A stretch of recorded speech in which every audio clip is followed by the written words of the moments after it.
Ho ho buddies, welcome to Borderline Games. I'm Gareth and today we're playing Chaos Head.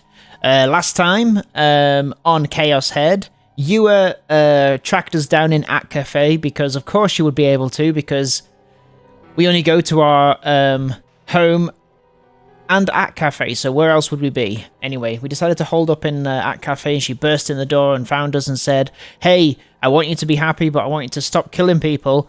And we're like, "What are you talking about? I'm not the killer." But now she's going to try and convince us that we are? Is that what's happening? Let's carry on. Let's see. Shogun must have made him disappear, and if I did what Yua said, he'd make me disappear too. This is in reference to Takumi's doctor, I think, right?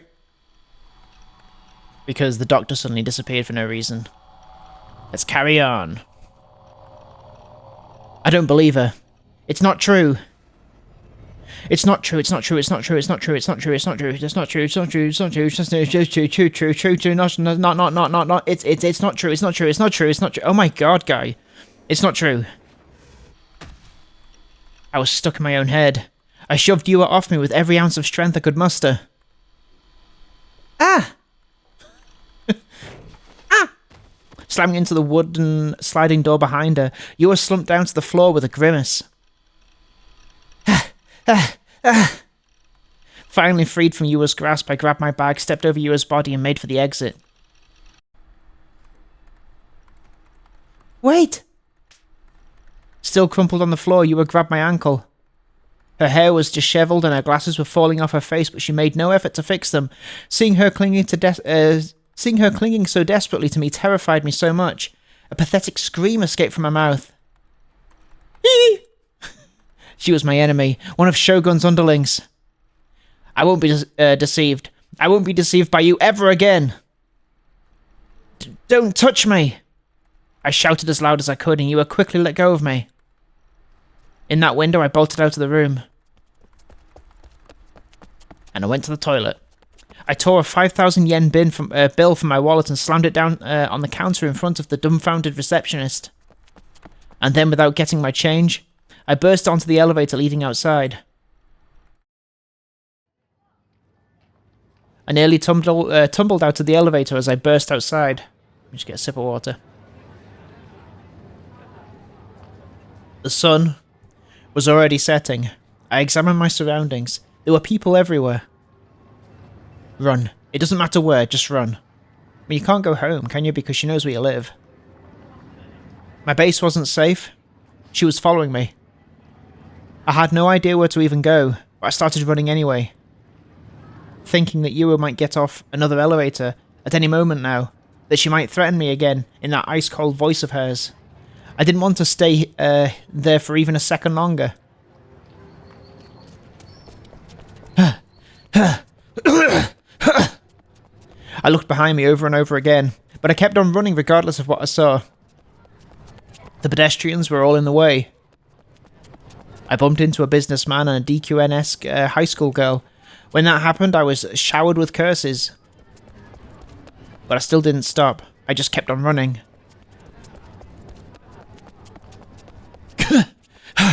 This is kind of like the cough that you do when you're running too much. It hurt to breathe. I picked some random-ass road without thinking, and I still had no idea where I was running. I guess he's super unfit, isn't he? Doesn't really do much exercise. I stopped to catch my breath. I checked the scenery around where I was standing. It was in front of Maruichi, which meant I could take shelter in Miyashita Park. I would take a quick break there and I would run somewhere farther away. If I went to Yoyogi Park, there would be plenty of places to hide, so I could spend the night there. I couldn't help but wonder what was behind me. I didn't see any signs of Yua. However, I wouldn't be surprised if she appeared in front of me at any second now, complete with the most terrifying demonic expression I'd ever encountered. My instincts screamed at me. Run. You need to run. The Great King of Terror has chosen this city? Exhausted, I weakly sat down on the pavement of the Miyashita Park overpass. I'd run away too much. My throat was dying. I wanted to drink a nice ice-cold cola. but I didn't see any vending machines nearby. Maybe I was okay now that I'd come this far. No, I couldn't be careless. I still had to be fully aware of my surroundings. There should only be a few people in Miyashita Park at night, or at least that was what I'd expected, but much to my surprise, that wasn't the case. There was a businessman walking briskly through the park, likely using it as a shortcut, an older man sitting on a bench messing with his cell phone. Several homeless people sitting around absent-mindedly, and lastly a person wearing blue talking to one of them, a police officer. Oh, what do we do? I think we had green last time, so we'll do red. The police. I gulped audibly. Let's do green. Green. I remembered that I'd been questioned by a pair of detectives a while ago. I hadn't heard a single thing from them since then. They'd said they were going to guard the area surrounding my base, but there was no sign of them following through on it. Although according to Misumi-kun, they'd apparently come to investigate Sumai. Those two detectives, what were their names again? I couldn't remember. I told both of them the truth about what I'd witnessed at the scene of the crucifixion, but in hindsight, I couldn't help but think that they'd clearly been looking at me with suspicion as I did. Right as I thought that, the policeman who'd been talking to the homeless man glanced at me, or at least that was how it felt. Oh no. Woo! No, I had to be imagining things. There was no way the police would suspect me of anything. I wasn't a murderer. I wouldn't hurt a fly. I don't know about that. You're a bit incel-coded, aren't you, Takumi? Forget that for now. I'd just take a break for a bit longer. My chest still hadn't stopped pounding.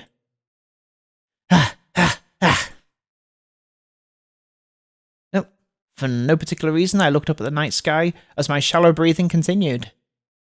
I couldn't see any stars. The glaring artificial light that shone above the ground cast a thin veil across Shibuya sky. It blocked out even the faintest light of the stars that had travelled for decades, for centuries to get here, transforming the night sky into a flat, emotionless blackness. What a piece of shit sky. But that was normal for Shibuya. For someone living in Shibuya, this sky was my sky. This sky is your sky. I returned my gaze to the policeman from earlier, and I jumped. The policeman was coming toward me. I had to avoid making eye contact.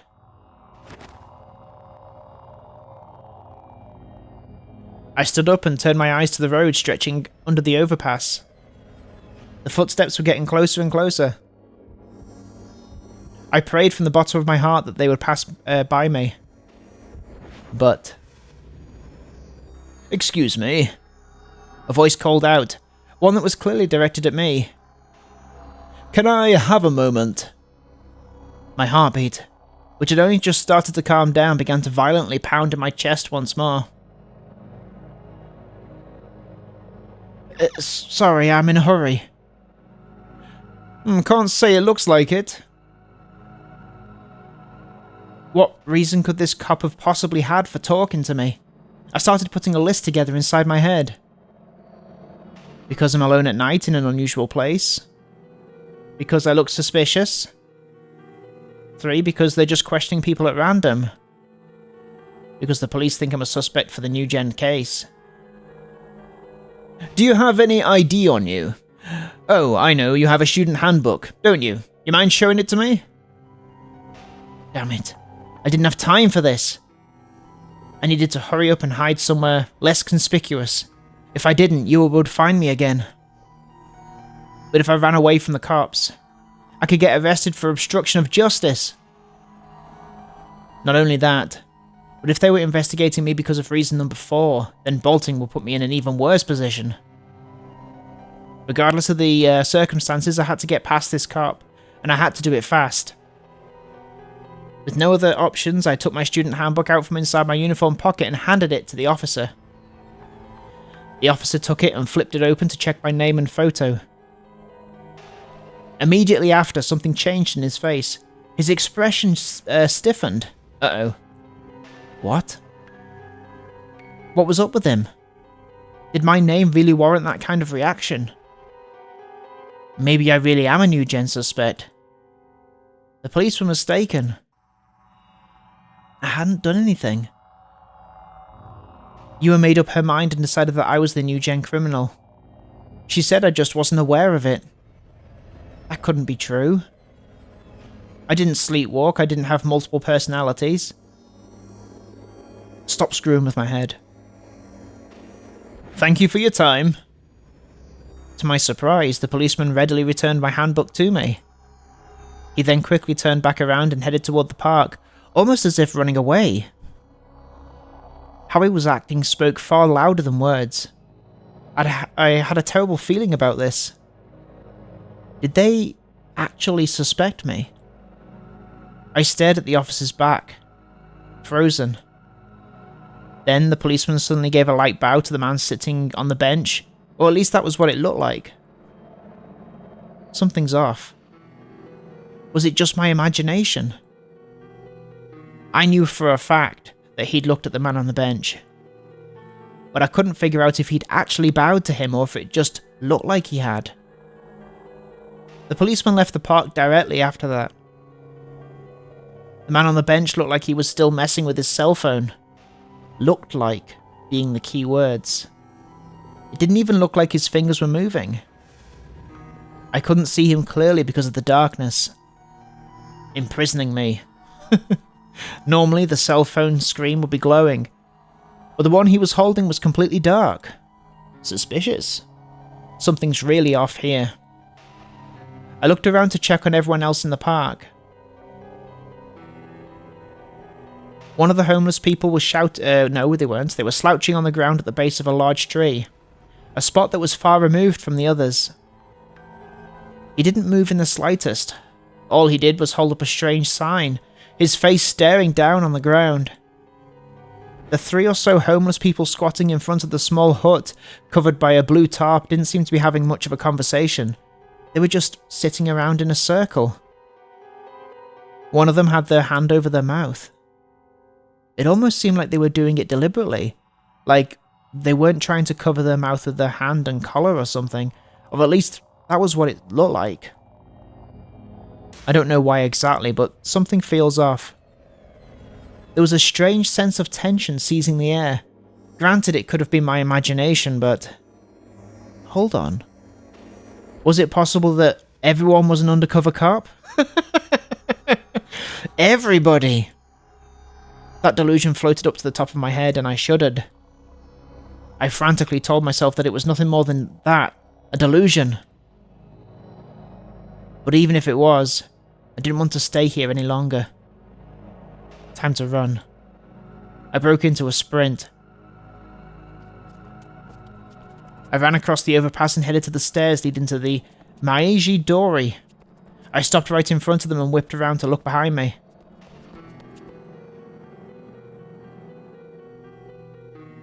Interestingly, we clicked green right. I didn't accidentally click off it, I don't think. And there's no waviness. Does that mean something? Is this not a delusion?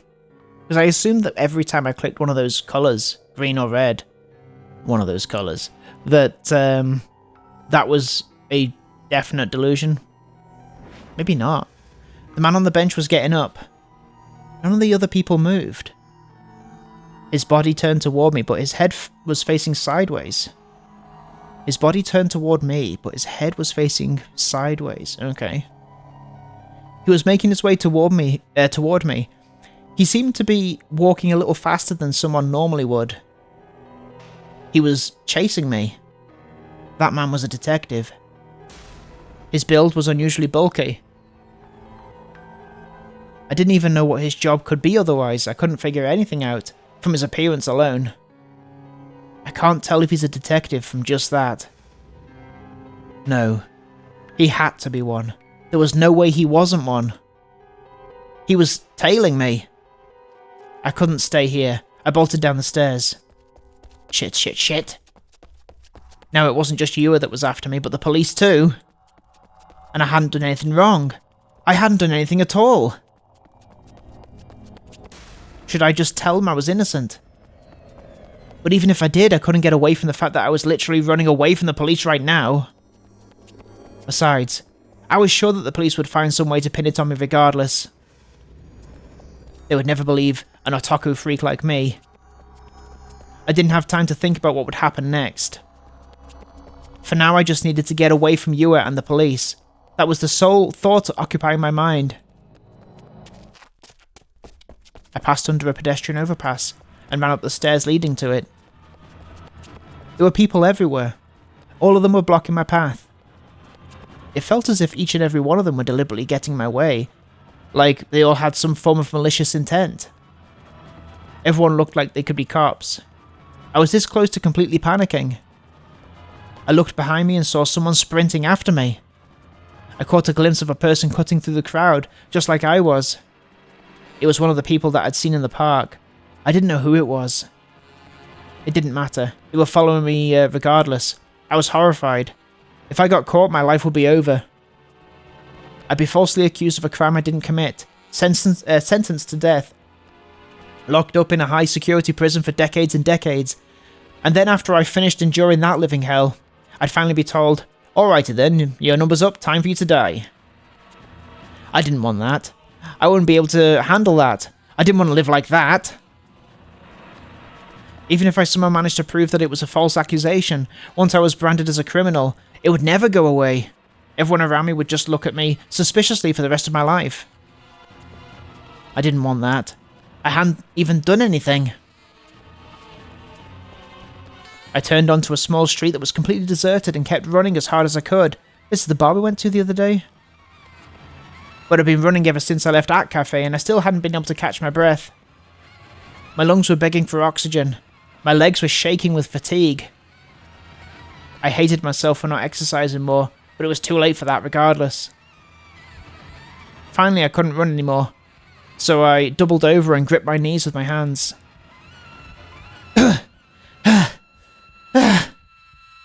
The place where I'd stopped looked familiar. The distinctive red brick walls paired with a gigantic backlit sign that read Gigantes. Or Gigants? Gigantes. I'd been here before, with Masumi-kun. We'd come to see a Phantasm concert, or to be more specific, to see their lead singer Fez. But now, the place was quiet and empty, and the only other light being from the vending machine dimly illuminating my surroundings. Quick, get some cola, mate. Frustrated that my breathing still hadn't gone back to normal, I looked back toward the road I'd sprinted down. The street was dimly lit and narrow. As the Toyota line train, yes, slowly passed by directly above me, despite the striking glow of the light leaking from the windows of the train, even it didn't reach the streets below. I stared at the ground in front of me, the road in front of me. I wondered if I'd managed to lose them being Yua and the police. It was too dark for me to tell for sure. Come with me. Who's that? Ah! Suddenly I heard a woman's voice in my ear and I let out a pathetic scream before toppling to the ground. Is it Fez? It's Fez! It was Fez dressed in a flashy outfit that she would wear to a concert.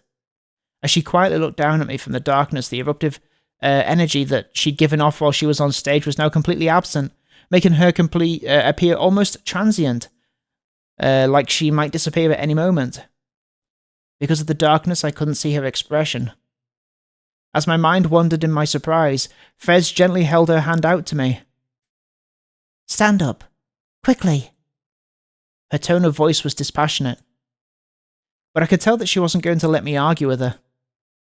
Still holding out her hand, Fez slowly craned her neck, then narrowed her eyes, as if she had seen through the darkness. We need to run. Why? Did she know that I'd been running from Yua and the police? I was freaked out for a second, but I knew that right now, salvation was almost within my grasp. That was why, as if I was clinging to my only hope left, I took her hand. Her hand was cold to the touch. Right as I stood up, Fez started running. As I was already utterly exhausted, I felt incredible resentment, But I knew that if I hadn't...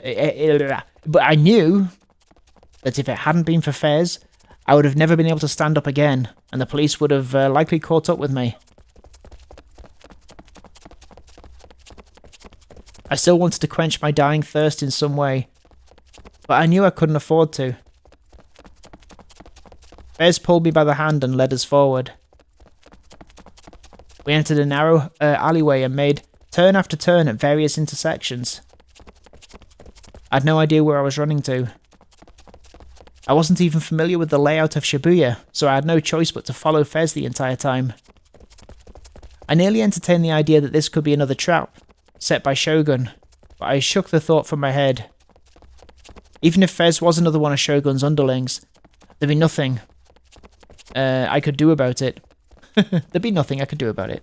My legs were heavy with lactic acid, and I was starting to feel lightheaded, probably because my brain hadn't been getting enough oxygen due to all the running. I know where this is. This is where the murder happened.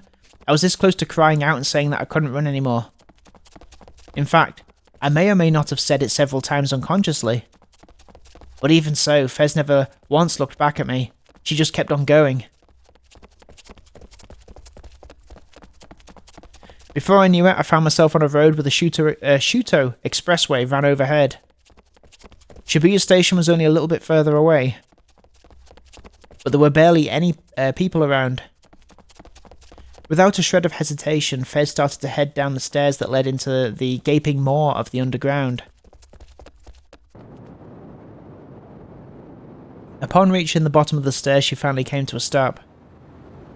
I let go of Fez's hand and doubled over on the stairs, gasping for breath. I wondered how much running I'd done today. I didn't think I'd ever exercised so much in my entire life.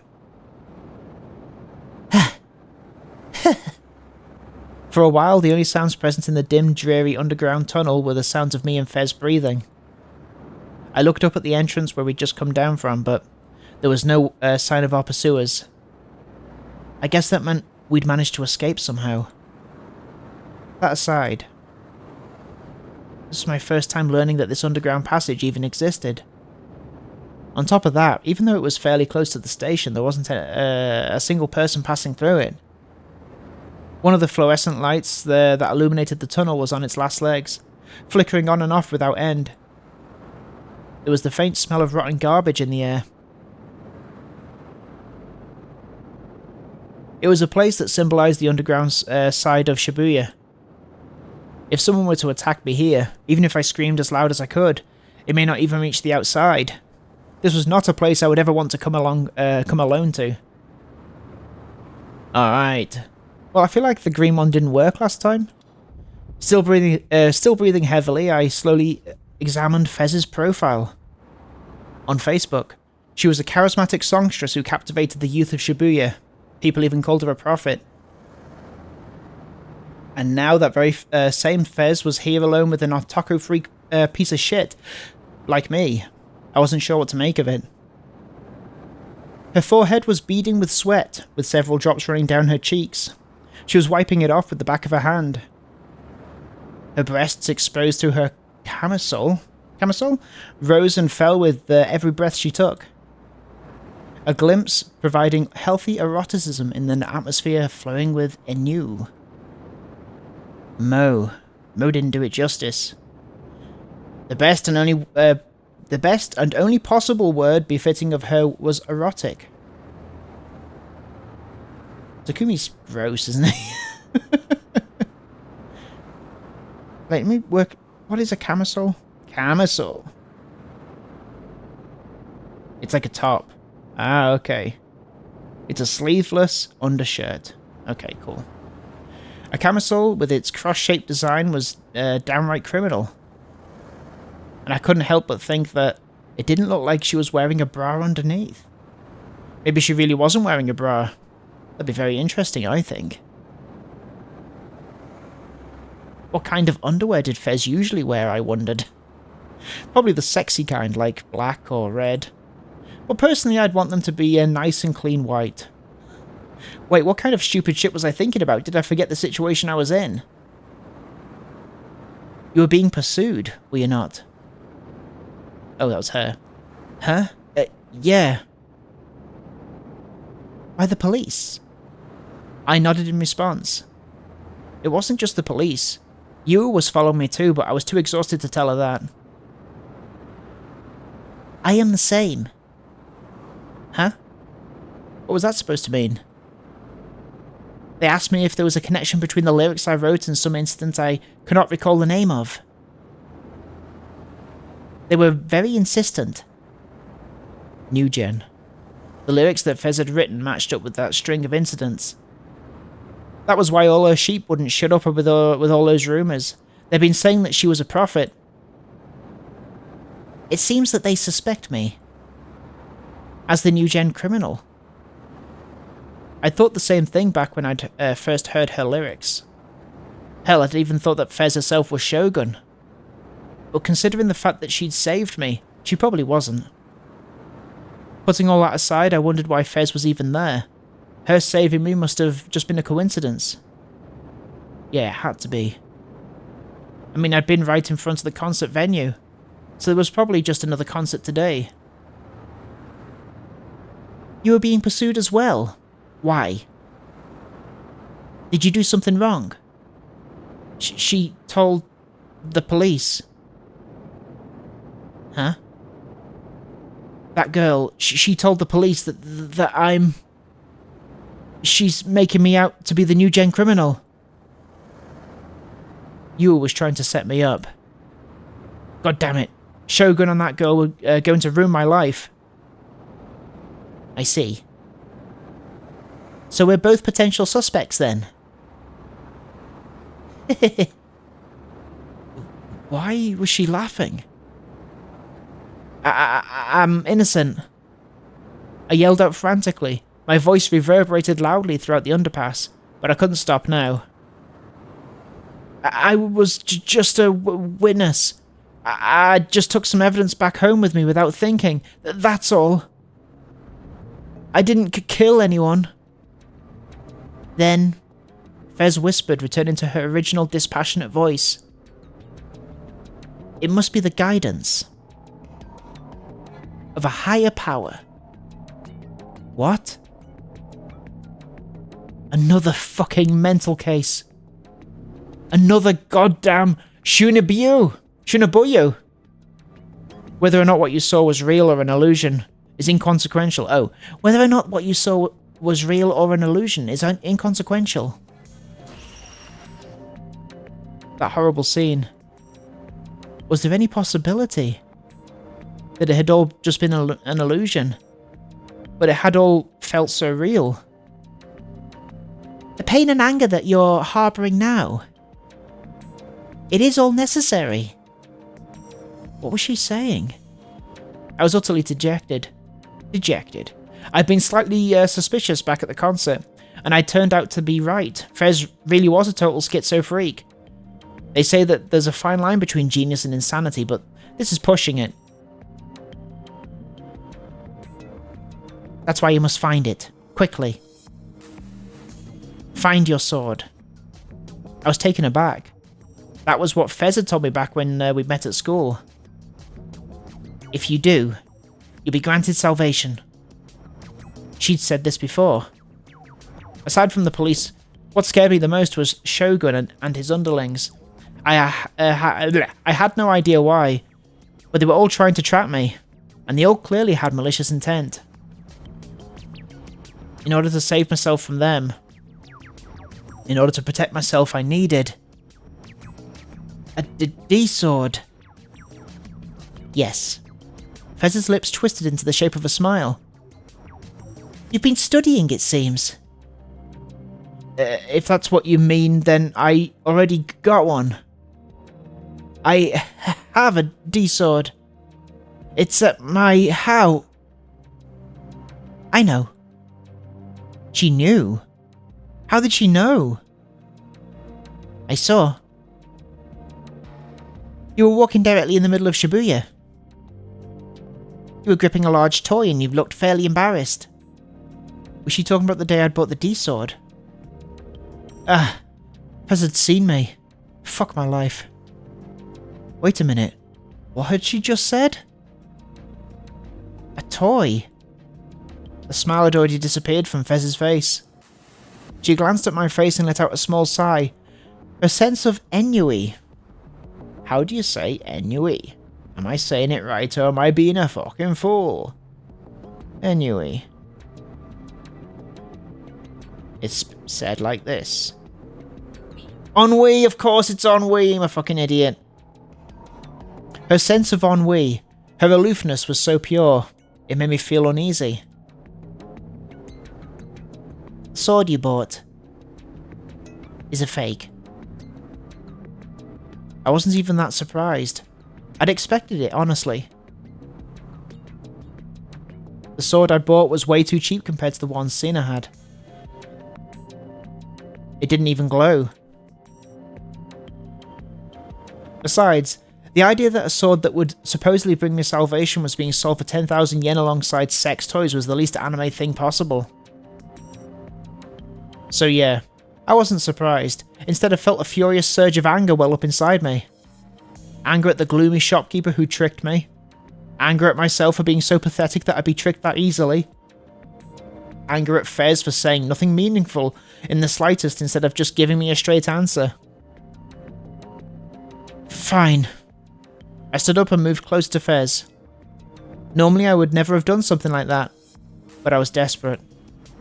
I'd been being chased by Yua and the police only a few moments ago, and I was absolutely terrified. Not only that, but in the past month or so I'd experienced countless bad thoughts. It was all too much for me. I couldn't take it anymore. I had to get my hands on a sword so I could get back to my peaceful way of life. Tell me, how do I get my hands on a D-sword? Fez's expression stiffened, and then she turned to me. Watch.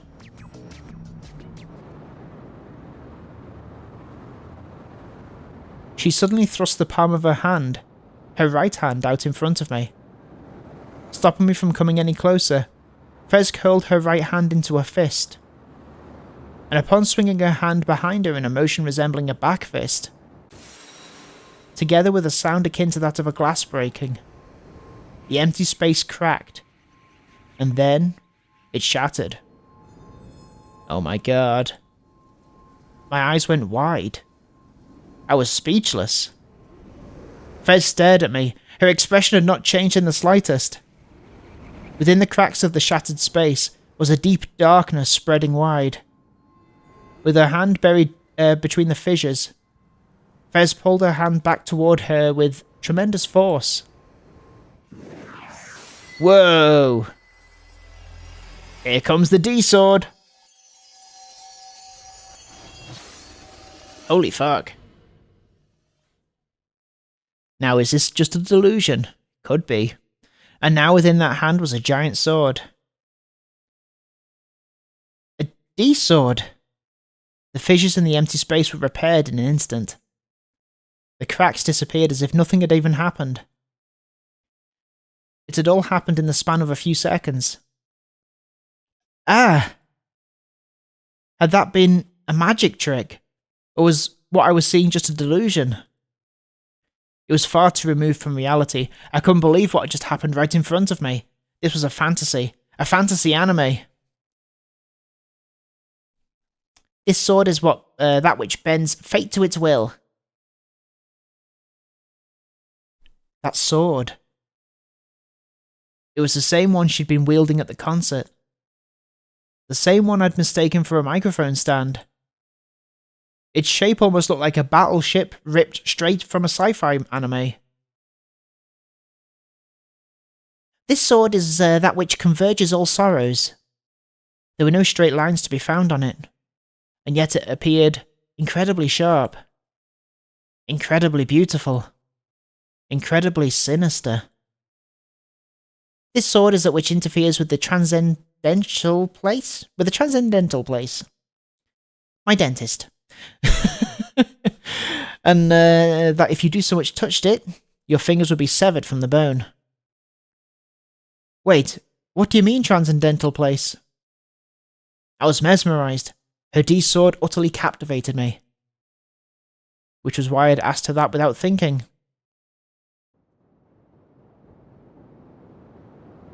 it is akin to another space. And we'll find out next time on Borderline Games exactly what Fez means by that. Thank you so much for watching this episode of Chaos Head, and I will see you next time. Have a great evening. Take care of yourselves. Bye-bye. Bye.